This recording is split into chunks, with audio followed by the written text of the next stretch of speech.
Hey y'all, hope you're having a good one, and welcome to the latest episode of the A Day with Dre podcast, hosted by yours truly. And let's just get right to it. So there comes a point when you got to look yourself in the mirror and you got to ask yourself if being a part of something's worth it. And the reason I'm bringing this up is because right now we're not even at a pivotal time; we're beyond a pivotal time, right? There are things happening in this country, in the city I was born and raised in, that we're seeing happen. And I'm talking about Minneapolis. Those of you that are new to this podcast and don't know where I'm from, I'm talking about Minneapolis. And there are things we're watching happen. And for those of you that can't decide, saying you don't know enough about what's going on, I believe that we were given the ability to think freely, and use that ability to actually advocate for a better world and better place. And if you just sit on your hands and say things are out of sight, out of mind, they're not affecting my life, then honestly you're kind of a waste of free will. When it comes to deciding you're going to be a part of something, it's always harder in the moment to stand up for something, but at this point things shouldn't be hard anymore. When you look back on history, of course, I have a whole episode dedicated to it, but the winning side of history gets to decide who was right. But fortunately for us, in this age of the internet where things live forever, people that are staying silent, people that have bad opinions on things, people that are standing up in the interest of mass surveillance, fascism, the internet lives forever. And I promise you, people will not remember you well. So again, it's time to look yourself in the mirror and decide, am I doing enough? Am I for the betterment of people, or am I for the worsening of people? Because at some point, all this stuff you're seeing happening to these groups that you think can't happen to you, I think what's happening should show you that these things can and will eventually come for you as well. Standing to the side and not doing anything, eventually it comes for you. But yeah, the point is there comes a point where you got to decide whether you want to be on the right or wrong side of history. And unlike the people of the past, now we can we can document who was on what side of what, and you can't lie after the fact, but we'll be able to prove that you're on the wrong side of what's going on now. And if you're even wondering what I'm talking about, then you're probably on the wrong side of what's going on now. So before I really dive deep, again, all subscriptions, all comments, all likes, all shares to the David Dre podcast is greatly appreciated. But I couldn't do this without, actually, I could talk to nobody, but the support helps me do this. So thank y'all. And again, if you could like, subscribe to the David Dre podcast, that'd be greatly appreciated. So I like to say that this isn't a political podcast, but that's not true because living life is political. Okay. Life is political. Everything we've gotten um, is indirectly related to something political. Okay. The country you live in exists in the way it exists because of politics. Your job is probably exists in its current form because of something political. So like please miss me with the whole bullshit of like I don't like to be involved in politics, because basically what you're saying is that you don't care about anything and you choose to be uninformed about things, because saying you don't get involved in politics is just, it's honestly, it's lazy. You're honestly just saying you're willfully ignorant. Now, saying that politicians are corrupt and politicians are crooked and all that's true, but saying you abstain from politics is basically saying that you refuse to be educated about things that could affect your life, or you think politics are as simple as like just only the president or something like that.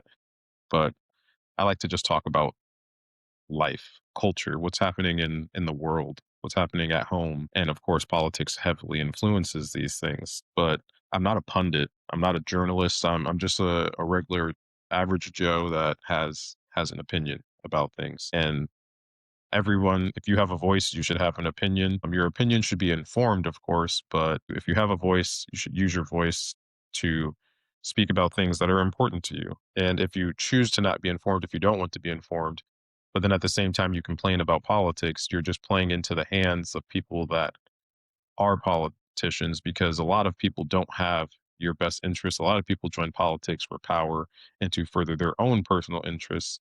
I mean, I would argue our president's one of those people. And they don't want you to be informed about things because it's easier to rob someone if they don't know what you're talking about or how you're robbing them. But, like, for example, if you're in a union, like, that's political. Okay. Of course, if you're any type of minority and working, that came through politics, right? Women having jobs came through politics. The fact that kids can't work in factories at like 5 years old for 25 cents a day is because of political movements. The whole like, I'm not a political person, like that is, it's just miss me with that shit. That's so weak. That's so lame. Now, I'm not saying you need to be out here like leading voting registration like campaigns or anything like that, but understand what is on your ballots and exercise your right or don't exercise your right. There's more to being aware than actually voting. I would argue that not voting is kind of a waste, but like at least be aware of what's going on because it does affect you. Like literally, if politics didn't matter, then women wouldn't have bank accounts, and like me learning how to read would be punishable by death. Like, come on, guys, let's be real. Like politics affect every aspect of life. Yeah, let's let's get to the real point. All right, let's talk about Minneapolis. We try to say that this is um about, and when I say we're being told by the DHS, Homeland Security is like this is about getting violent criminals out of Minneapolis. And if you just take that at surface value, like of course getting violent criminals out of Minneapolis is a good thing. Like we don't we want people that are actively criminals, like people that have not paid their debt to society already, to do that, right? There's nothing controversial about that. But if you think that's what this is all about and that this isn't political, that this isn't about Minnesota being the only blue state in the upper Midwest, that this isn't about Tim Walz and the mayor of Minneapolis being very openly anti-Trump. I mean, Tim Walz literally ran against him as the vice president in the last election. If this isn't about the city that the George Floyd murder happened, like if you don't think it's all about all of those things and DHS deciding that this is a great place with a large Somalian population to make an optical illusion that they can come into this out of control liberal city, take control of it, and show the rest of their country that, this is what we're doing. Is like, let's be real. Do you think there's more legal immigrants, criminal whatever? Do you think there's more in Minneapolis than there is in Houston or San Antonio or Atlanta or New York City or like the list goes on and on and on. Um, so I would argue, and I, it's just factually no. And I'm not saying that ICE needs to be in those other places because obviously they're just making a shitstorm wherever they go. But like, if you don't think Minneapolis was picked because of the optics, because of what it's represented in the recent years in the United States, then again, this is, and maybe I need to take my tinfoil hat off. Maybe I'm just getting too involved in the conspiracies. Maybe I'm just being too woke right now. But if you don't think that this was on purpose, then I would say like it's time to open that third eye. It's time to become a little more woke. Like it's obviously it's all about the optics of Minneapolis. So like in Minneapolis is like the new what about Chicago, right? Anytime there used to be gun violence, it used to be what about Chicago? Like Minneapolis has become the new what about Chicago. Anytime there needs to be a this place is a liberal hellhole, it's what about Minneapolis? And honestly, I'm going to go as far to say is the powers that be wanted the people of Minneapolis to start rioting, to take it back to 2020, and they didn't. We didn't. They can't get us to do that, and I think they're kind of scrambling, and they're looking real bad doing it. But like, shout out to Minnesota. Like, we're standing up for people in the community, but we're not spiraling into utter chaos like they want you to, like they want us to. And honestly, like shout out to y'all for that. Y'all are doing the damn thing, making noise, being heard. once again setting an example for the rest of the country that you can't come fuck around in little old Minnesota. And to be honest, like it makes me proud. But yeah, like if you think it's just about getting the bad guys out and it's not political stunting, then I would say it's time, you know, it's time to wake up a little bit. But what's crazy about this is like as obvious as this is, like some people are still swearing by like the government's just trying to do the right thing. The feds are in there just truly trying to help. Meanwhile, the people they're hurting. They've killed a couple American citizens already doing this. And what's crazy about that is like we try to live in a world based in facts, right? And they're misleading you. Like for example, they'll say there's been 3,000 arrests and they paint that as there's been 3,000 arrests of like violent criminals, illegal criminals or whatever. Like I would argue that so like arresting a criminal is not a bad thing, but this is the United States. There's a process to it.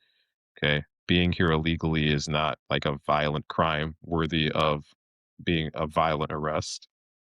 But like the of all the arrests that they're reporting, like a lot of them are like if I got arrested at a protest against ICE, they're counting that.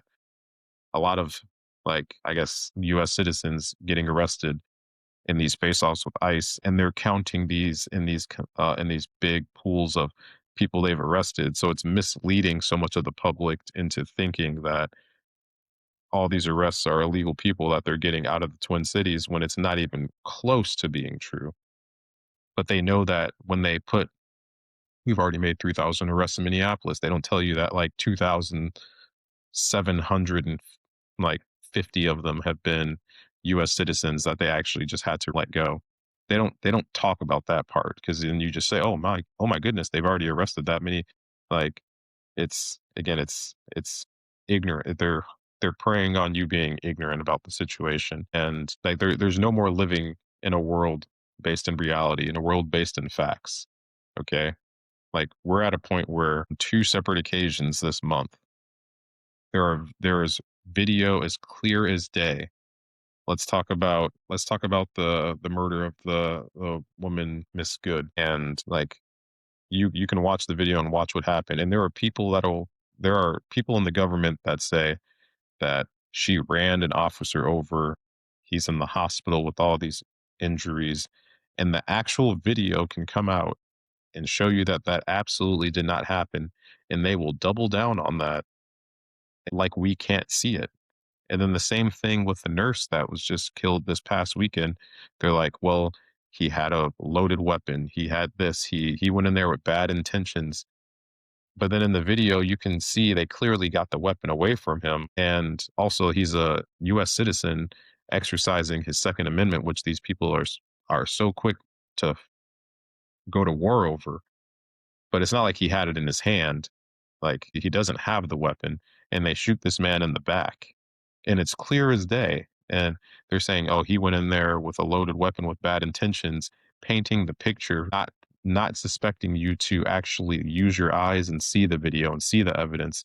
So they'll tell you he went in there with this loaded weapon. So they're painting this picture to you that he had it in his hand, ready to use it, and that's not even close to what's happening. This man was holding a cell phone.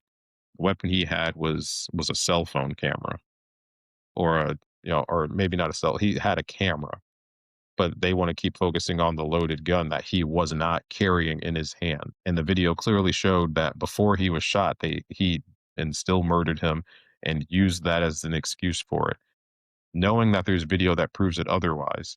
And it just reminds me of the Orwell quote.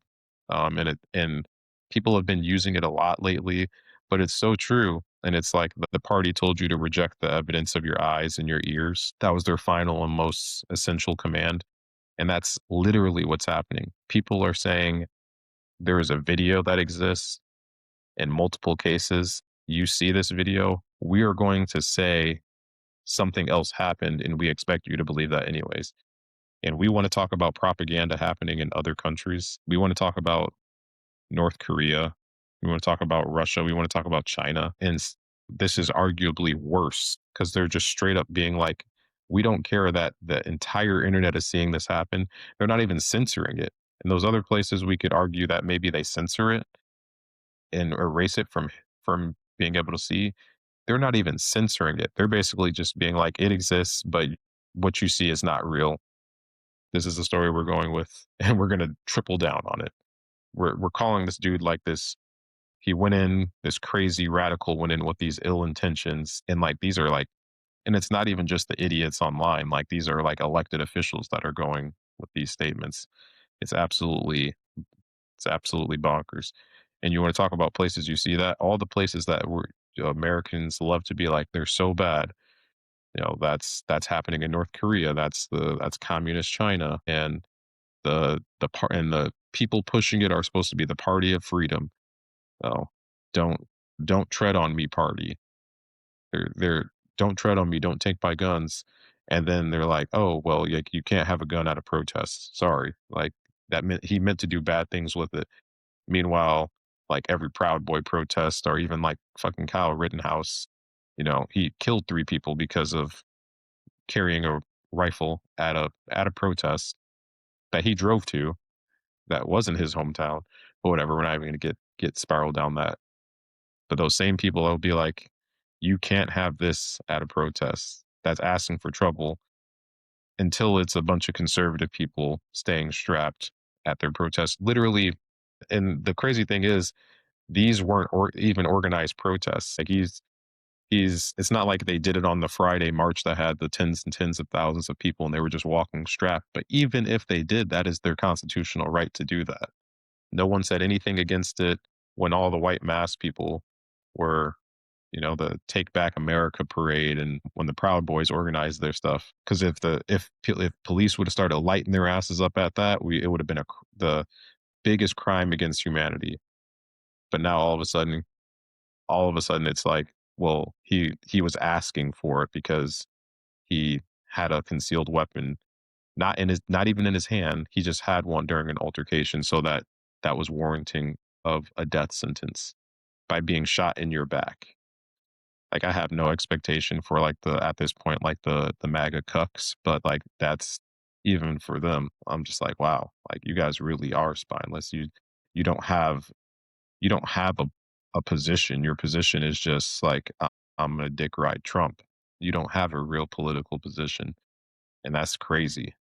That's literally that's in the area of like making him your idol, which is supposed to be wrong because you're most of you are Christian and you're supposed to be against that. But I digress. But yeah, like the whole like they're you're seeing one thing and they're just telling you it's not real is crazy. Like I just watched this argument of someone talking like I'll post a link to it.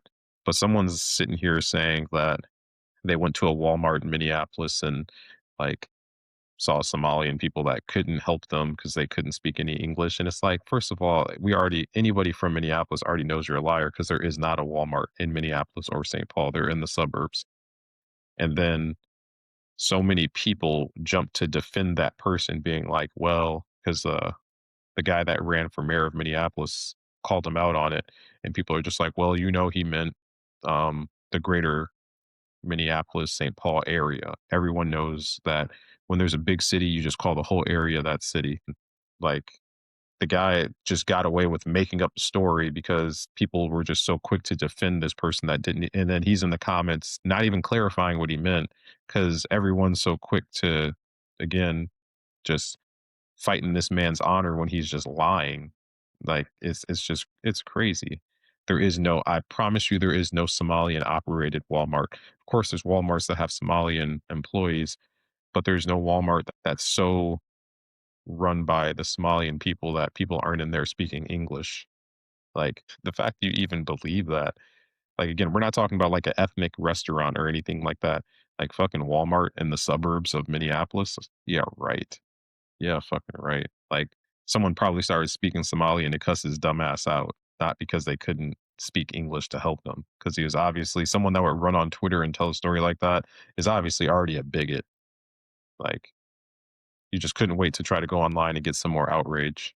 Just absolutely, absolutely nuts. But yeah, like the thing is, if they're going to lie about you, or the thing is, if they're going to lie to you about things that you see, like that are clear as day, with video evidence, what makes you think that anything these people say is real or honest?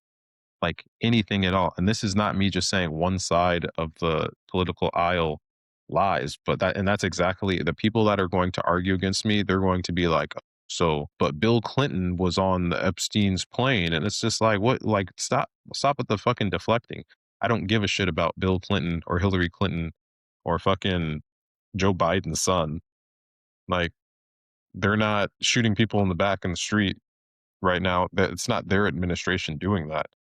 It's not their administration fucking over every deal that we have with these European countries. It's not them. It's the guy in charge, and it's this administration. It's this blind cult that's following this man to their demise. Right? Food's not cheaper. Sure, gas has gone down a little bit. Homes aren't cheaper. Groceries are still expensive as hell. All right, like we're not doing we're not doing better. We're not winning. We're isolating ourselves from every other country in the world. And ask yourself, every single time a country is being isolated by every other country in the world, has it ever turned out that that country was the good guy?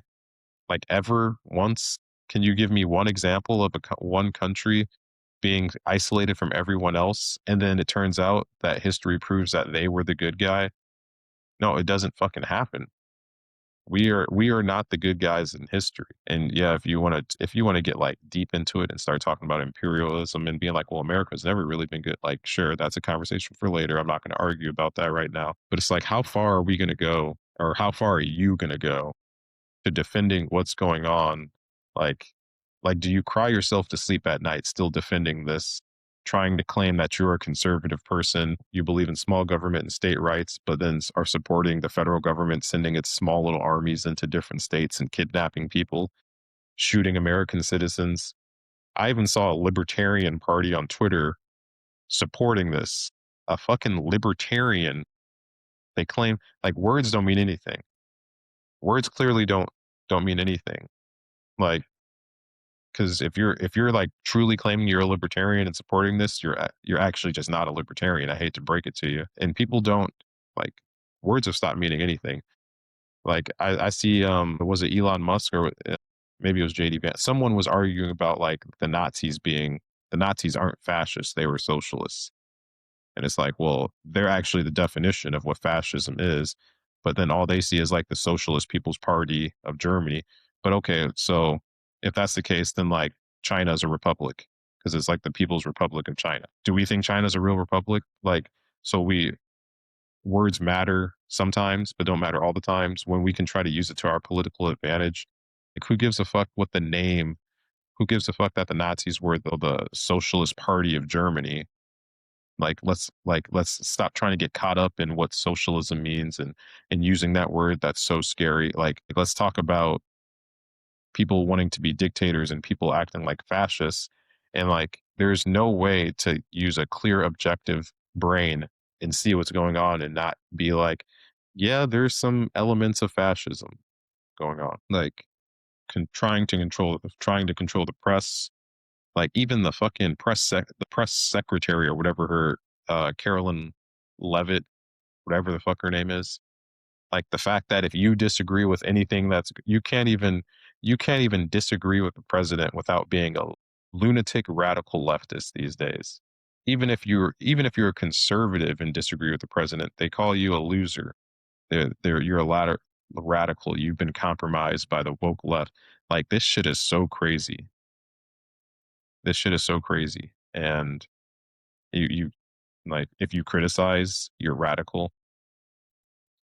The fact that you can have a wall of presidents in the bio for that president in the White House, there's this wall of presidents, and like each president has like a statement written about them, and the current president gets to decide what's written. So basically, he can just weaponize his opinion. He's politically weaponizing his opinion of former presidents that he didn't like. Like this, the behavior is so insane. If somehow, if you like, to be honest, if you're excusing it still, then like just like you got to fuck yourself. They're to feel like this stuff is acceptable, and it's so disappointing. You guys are so disappointing for still accepting what is going on. I see so many people that are scared to stand on something because they're scared to disappoint people, but it's honestly it's more disappointing when you don't stand on something. Like you can like there are people that think that like well, politics is too it's too personal. I can't get into politics or like they'll put on their dating profile, they're apolitical. Like typically people that put apolitical are actually just conservative and they know that they probably hold some unacceptable opinions that are and like it's pretty much only people that are conservative that'll put apolitical because they know that some of those opinions are shitty and they can't wear it on their chest. Like tell me if I'm wrong. Pretty much only the conservative people that are scared to say that they're conservative because they actually know that the only people that will accept that are other people with shitty opinions. And being conservative these days, it's not just like oh, I think that we should be taxed less. Like, unfortunately, in 2026, being conservative is like, yeah, I believe in lower taxes. I also believe in death camps for migrant people. Like, you I shouldn't. I'm obviously frustrated. I know that not all conservative people feel that way. Just like I know that people that are liberal and progressive can also be shitty people. Don't think y'all are off the hook. You're just lucky that there's some people that are much shittier than you right now. But as soon as that stops, don't worry, I'll be on y'all's necks too. And this isn't even me being on like some high horse. I don't think I'm this great, super positive, moral compass having person, but like I advocate and not just for the betterment of myself, but if people are doing stuff that's hurting other people, like it is my responsibility. I gave my life to trying to help people. And I feel like you should also help people in ways that aren't just directly related to your job because you should just care for people. That's part of being a good human. We talk about the Americas going downhill. Maybe if we start caring about each other again and also caring about people that aren't part of our direct community, maybe we'll fucking be worth the damn again. I don't know. Food for thought. Something to think about. But like specifically for my fellow Minnesotans, people in Minneapolis. I know shit's weird right now, especially over on the south side. Shit's weird, but y'all, again, leading by example, showing up and showing out, standing up for what's right. And eventually this too will pass. And again, when it's all said and done, people are going to remember who was on the good side and who's on the right side because now it's all documented. Now it's on camera. Screenshots live forever. So shout out to y'all. Again, super proud and appreciate y'all listening to this latest rant on the Day with Dre. Hopefully, next time we talk, we can talk about how ICE is out of Minneapolis and it's a little warmer out. And we're talking about how the community stood up for each other and won in the face of tyrannical government. All right. Appreciate y'all. Peace.